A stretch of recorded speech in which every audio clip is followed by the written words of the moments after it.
Get me that signal. We need more power.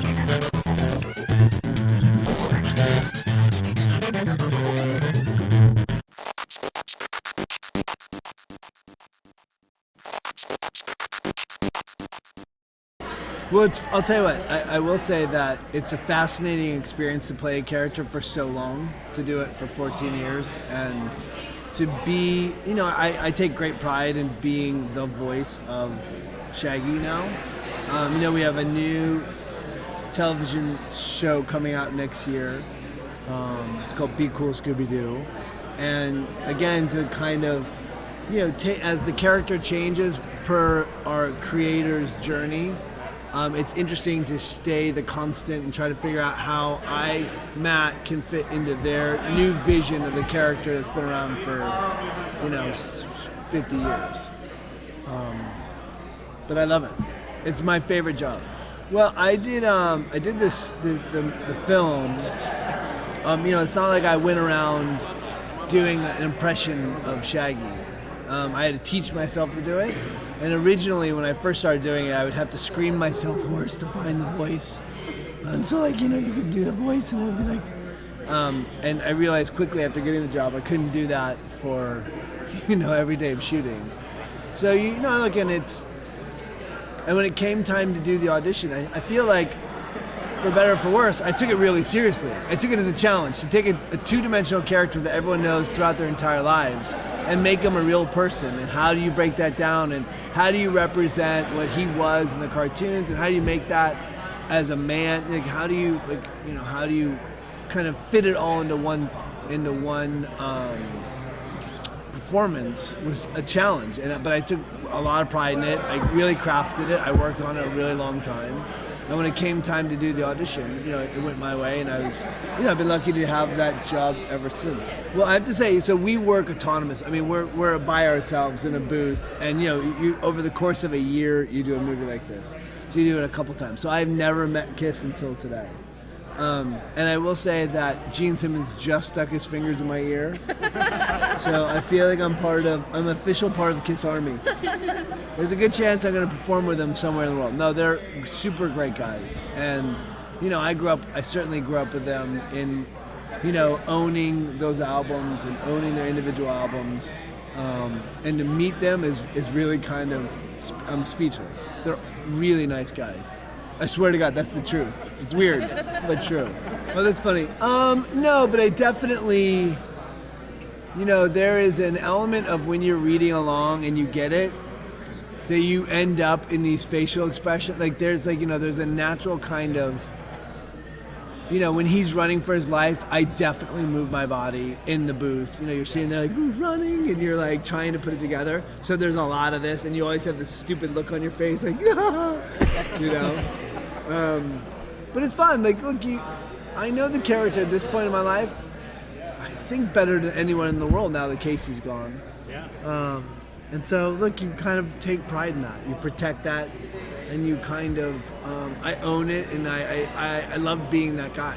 And we work with Frank Welker. Frank Welker does Scooby as well, but he's the original Fred, and he's a living legend. And so we have two legends in the booth. And there's so much that you do as an actor that to express whatever is going on in that character. Your face, your body, how you breathe, even in a close-up, your eyes twitch means something in that work. In the booth, when you're doing voiceover, it's only your voice and that's all you have. And so learning from them, sitting next to them and having the opportunity to kind of learn how that voiceover world works has been a real humbling experience. They're incredible. The two of them are incredible. And also, because our show is, in general, there's a legacy of great guest stars and great actors coming in. We always have, amazing voice actors coming in, amazing personalities coming in. You can go to the biggest and the baddest of, and they'll come do a Scooby Doo. Kiss is doing a Scooby Doo episode because it has that kind of history. And I feel there's our generation, my generation was one. The cartoon started in the 1970. So I was born in 1970. So for me, such a huge part of my childhood. So anyone in my generation will come in and kind of live out this childhood fantasy of being on the show. So it's an amazing thing. It's not like any other show on TV. It has this sort of history, this rich, long history.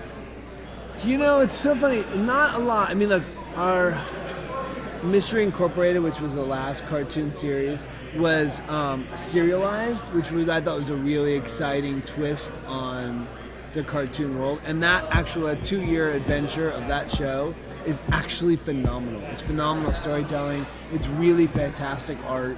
And I think collectively in the Scooby Doo world, we're really proud of that. And then Be Cool Scooby Doo is this new journey that comes out next year. That's its own twist. It's kind of Groucho Marxy. It's very funny, very quick. It's a different kind of humor. So look, I like the fact that, and I think that we all support that as we grow with the franchise, that it twists and turns in its own way, depending on what the artists want to do and how they want to take it and where they want to go. So it's almost up for interpretation every single time. Look, it always comes back to these stock characters, and you can never make Shaggy cool. You can never make him not scared. Like, there are certain things ingrained in who they are. And certainly for Shaggy and Scooby-Doo. Like, Shaggy and Scooby-Doo are the voices of these kids. I mean, we react like a kid would react when they're confronted with a monster.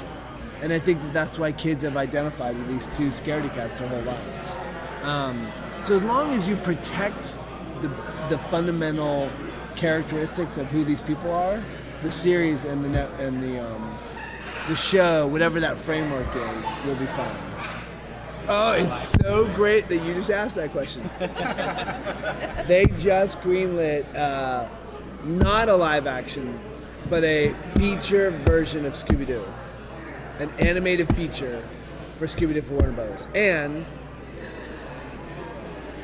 Tony, who is the creator of this and the lead artist of this, is the director of that movie. And I would like you all to take an opportunity to tell him how important it is that I'm in that movie. That no matter what Jim Carrey says, he cannot have my part. So you haven't signed anything? No, and literally it's brand new news.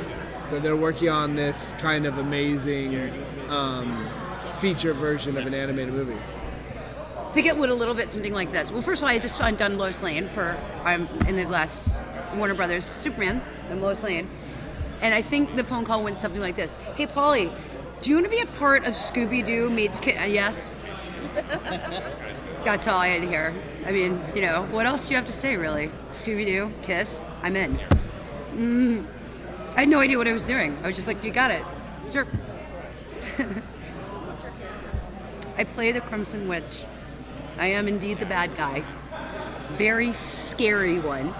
And it's, it's hard. It's like, I'm like, well, I was telling Gary last night, I was like, from Warner Brothers, I'm like, well, I don't know, because when you're doing a Scooby-Doo movie, we all know by definition that it's a mystery. So I have to be very careful what I say. But I am the Crimson Witch, and I can say that because it's in the very opening shot. The big scary witch. And this is who they're after. So Kiss, she's wreaking havoc on the Kiss theme park and scaring all the kids away. And so Kiss and the Scooby-Doo gang together have to bring down the Crimson Witch, who's me. She's very loud and she's very scary. And luckily I was in a punk rock band for a long time. So I definitely went back to about those days, because she's really like, rock, So there's that part. But it was like super physically taxing and like kind of vocally taxing, because there's so much action in what she's doing that when I was in the studio, when I was doing it, I did every single thing. I did every action, everything she threw, everything she hit, every wall she got slammed up against. And they were telling me at Warner Brothers that the director, when I was in the booth, actually called them and said, "You've got to come see this," because I was like flying all over the booth. But I think it's good. Like, you want to hear your characters take the hit, and like whatever. But I came home that night. I was just like. I was so tired, and plus I was like screaming the whole day over and over again. It was like awesomely exhausting. I like the fact that I've played Abby for 13 years is still every day incredible. There's like, everybody has like this Abby obsession, so do I. I'm completely obsessed with her. Like I love her. She's like the coolest thing I've ever seen. she's also very Scooby Doo like. I mean, our show is very Scooby Doo. We say that all the time. Like before I ever knew I was going to be involved in this thing, there's pretty much every episode. There's some point where we go like, this is so Scooby Doo right now, because we have like our little misfit gang, and we go on capers and we solve mysteries. You know, like we have a bunch of goofballs and all. Because we're almost like a Scooby Doo episode every single week. You know. So it's fun, like that makes it super fun. I think that Velma and Abby would be very good friends. You mean going, yeah, fun. It was just fun, yeah. Like it's definitely so different. And I've been doing voiceovers for a long time, and it's what's always very strange is that, especially when I first started doing them, is that as an actor, when you're like when I'm playing Abby, every single part of me matters. Like every move, everything, like because it's all a part of the. You have a visual and audio experience. When you're doing animation, the visual experience is totally up to the gang of guys, the talented animators that are drawing stuff and doing all that stuff. I got nothing to do with it, you know. So it's like literally like using so much expression, like just through your voice, you know. So you got to put it all out there with that, you know. It's kind of a different experience. It's like because when I first started doing just voiceovers in general, I was kind of confused because like I talk so much with my hands, and I'm kind of like a pretty physically expressive person that I was like, I don't know, I can do this because like, look, I'm talking with my hands, you know, or whatever. But it's really fun because you can go to work in your pajamas, you know. I mean, when I play Abby, there's a lot going on. There's the boots and the thing. I got kiss boots on and my thing. Fly a lot in this one. Yes. This is a lot of fly. Well, the thing is, you know, one of the little known facts about me, Pauley, in my real life is I actually can fly. Yeah, isn't that cool? Yeah, you know, it helped out a lot, especially when I was a kid, you know, travel, you know, don't have to go to the airport. It's great. So I think that's probably why they cast me anyway. Sounds like a perfect. Yeah, they're like, you know what, she can fly, so, you know.